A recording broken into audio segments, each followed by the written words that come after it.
महाराष्ट्र होय. हाच एक महाराष्ट्र आपला गेल्या महिना दीड महिन्यापासून संपूर्णपणे विस्कळीत झाला आहे. तो देखील एका हत्याकांडामुळे. मी बोलत आहे मस्साजोग येथील संतोष देशमुख यांच्या हत्याकांडाबद्दल.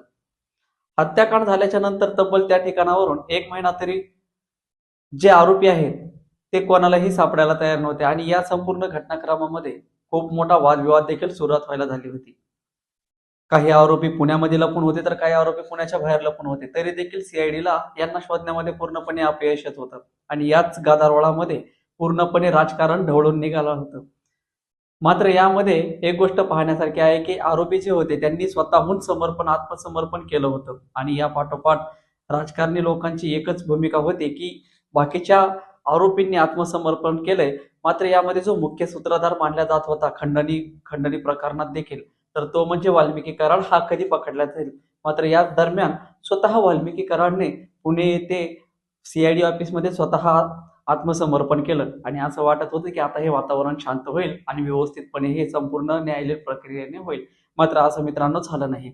तर काही राजकारणी लोकांनी असतील किंवा नागरिकांनी असतील तर हा प्रकरण खूप मोठ्या प्रमाणामध्ये उचलल्या गेलं आणि याच पाठोपाठ या प्रकरणाला एक वेगळं वळण लागलं की वाल्मिकी कराड व्यतिरिक्त बाकीचे जे काही आरोपी आहेत त्यांना मकोका म्हणजेच मोक्का कायद्याअंतर्गत त्यांच्यावरती मोक्का लागला गेला. तर मित्रांनो, फक्त सह आरोपींनाच का मोक्का लावला गेला या प्रश्नाला देखील काही नागरिकांनी आणि राजकारणी लोकांनी याला प्रश्न उपस्थित केले की वाल्मिकी कराडला देखील मकोका लागला पाहिजे. तर मित्रांनो, नुकताच आता न्यायालयाच्या प्रक्रियेनुसार आणि न्यायालयाच्या आदेशानुसार वाल्मिकी कराडला देखील मकोका लागला आहे. तर हा मक्का आणि मकोका कायदा नक्की काय आहे याबद्दल आपण आज चर्चा करूया आणि वाल्मिकी कराडला आता जामीन होऊ शकेल का? तर मित्रांनो नमस्कार, मी सचिन सूर्यवंशी, तुम्ही पाहत आहात गप्पा गोष्टी.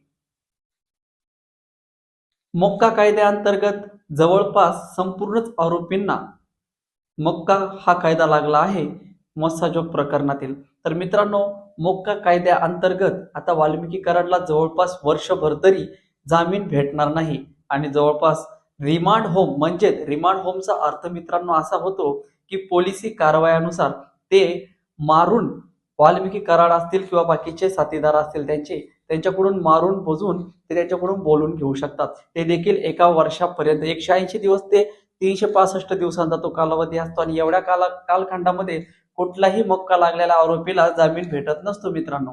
तर आता यामध्ये सगळ्यात मोठी बघण्याची गोष्ट आहे की वाल्मिकी कराडाच्या समर्थनार्थ देखील परळी बंदचा हक्क देण्यात आली होती.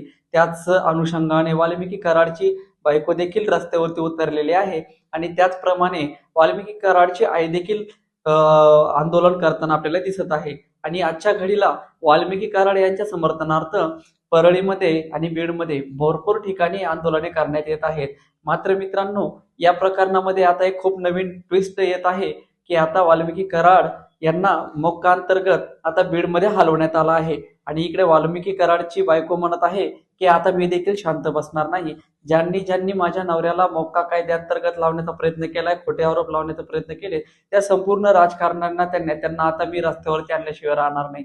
तर मित्रांनो, नक्की या माग त्यांचं म्हणणं काय होतं आणि कोणत्या लोकांवरती कोणत्या राजकारण्यांवरती त्यांचा आरोप होत आहे आता हे बघणं उत्सुकतेचं ठरणार आहे. तर मित्रांनो, आपल्या चॅनलला लाईक शेअर सबस्क्राईब करा आणि पुढील व्हिडिओ मी लवकरात लवकर आपल्या समोर घेऊन येईल. धन्यवाद.